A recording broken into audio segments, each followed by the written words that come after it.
In last week's episode, we talked about why sediment is an issue in local waterways. So what can you do to prevent erosion and sediment transport down storm drains and to creeks?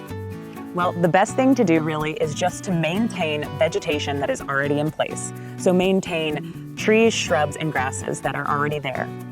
If you do need to reseed an area, make sure that you are putting down mulch to hold the seeds and soil in place, and also maintain moisture. If you're going to revegetate an area, consider using native plants as they're accustomed to local conditions. In areas that are high traffic and hard to maintain vegetation, consider putting down a mulch or a gravel path to hold soil in place and prevent future erosion. In the last 2 episodes of this series, I will be going over how I am installing a gravel path in my yard to prevent erosion.